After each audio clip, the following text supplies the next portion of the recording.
É com muita alegria que aqui estamos para mais um momento de conexão com o Pai Maior, através dos ensinamentos do Mestre Amado contidos em seu Evangelho.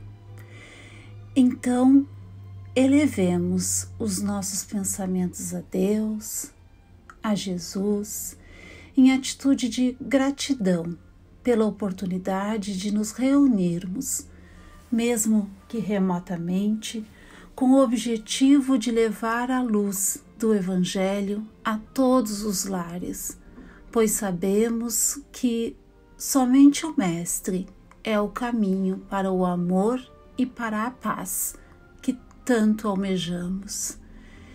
Que a espiritualidade amiga possa nos envolver em suas vibrações amorosas. Que assim seja. O Evangelho no Lar é uma reunião fraterna que tem como objetivo reunir famílias em volta dos ensinamentos de Cristo à luz da doutrina espírita. Conta com a assistência dos mentores e benfeitores espirituais, permitindo assim a limpeza e a higienização espiritual do nosso lar. Mas essa presença espiritual nos leva à questão da disciplina, pois que ao escolher o dia e o horário semanal, assumimos um compromisso com a espiritualidade amiga. É claro que imprevistos acontecem. Podemos receber uma visita ou ter uma viagem. E o que fazer? Bem, no caso de uma visita, podemos convidá-la para que participe.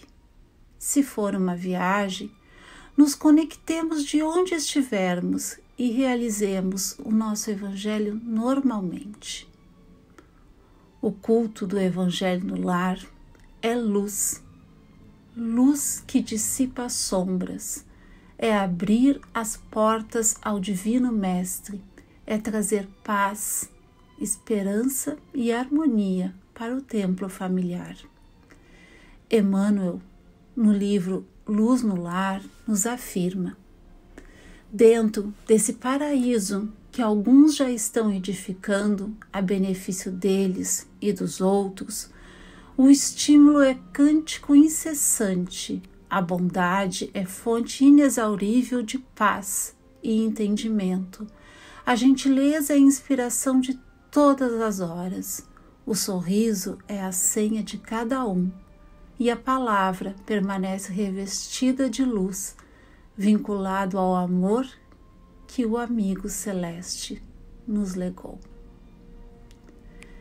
E na tarde de hoje, somos convidados a refletir sobre o capítulo 27 do Evangelho segundo o Espiritismo, Pedi e obtereis, o item 4 das qualidades da prece. Jesus definiu claramente as qualidades da prece. Quando orardes, diz ele, não vos ponhais em evidência, mas orai em segredo.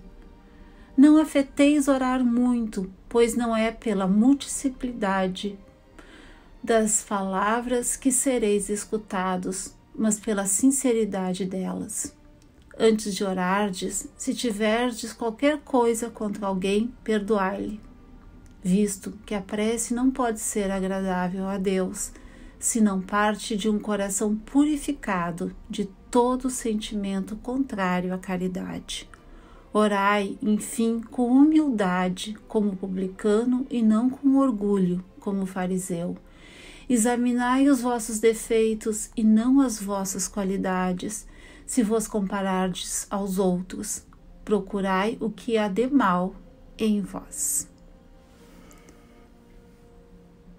Bem, Kardec nos afirma que o poder da prece está no pensamento. Então, podemos entender que a prece agradável a Deus é aquela em que deixamos falar o nosso coração, Ou seja, a prece sincera, com humildade e sem sentimentos contrário à caridade. A questão 658 do Livro nos Espíritos nos diz que é preferível a prece do íntimo à prece lida, por muito bela que seja, se for lida mais com os lábios do que com o coração. A Deus agrada-lhe a prece quando dita com fé, com fervor e sinceridade. Não creias, porém, que toque a Deus a prece do homem fútil, orgulhoso e egoísta, a menos que signifique de sua parte um ato de sincero arrependimento e de verdadeira humildade. Então, a prece é um ato de adoração a Deus. Orar a Deus é pensar nele, é aproximar-se dele, é pôr-se em comunhão com Deus. A prece é relacionamento, é contato com o Pai Maior.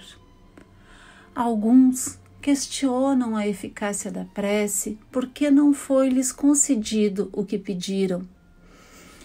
Realmente, nem sempre recebemos o que queremos, mas sempre recebemos o que necessitamos. Quando estamos encarnados, temos uma visão muito limitada das nossas necessidades. A nossa visão é como a de quem enxerga pelo buraco de uma fechadura, muito pequena. Quantas vezes pedimos algo que não nos é concedido e tempos depois agradecemos, porque percebemos que realmente não era o melhor para nós. Que diríamos de um pai que, por exemplo, não levasse um filho para vacinar porque a criança chora e pede para não ir? Deus sempre concederá ao homem, se lhe pedir com confiança, a coragem, a paciência e a resignação, além de meios para que se passe pelos desafios da vida. Com a prece sincera, mudamos nosso campo mental, elevando as nossas vibrações, facilitando a aproximação da espiritualidade superior, o que nos coloca em contato com o Pai. Assim, conseguimos encontrar forças nos momentos mais difíceis e alegria nos momentos felizes, educando assim os nossos desejos e o nosso querer, na certeza de que Deus nos concederá o necessário para a nossa evolução.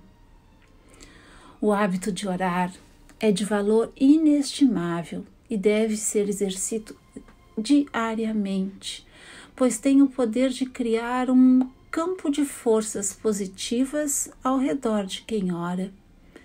Então, importa que percebamos que a prece é uma necessidade e que deve se tornar um hábito em nossas vidas. Porém, devemos fazer a nossa parte, trabalhando, esperando e confiando. Portanto, meus irmãos, busquemos a oração. Façamos dela nossa companheira diária nas lutas humanas. Lembremos que esse recurso é essencial para a nossa saúde mental, emocional e espiritual. E não nos esqueçamos de orar pelos que amamos, mas também pelos que não gostam de nós.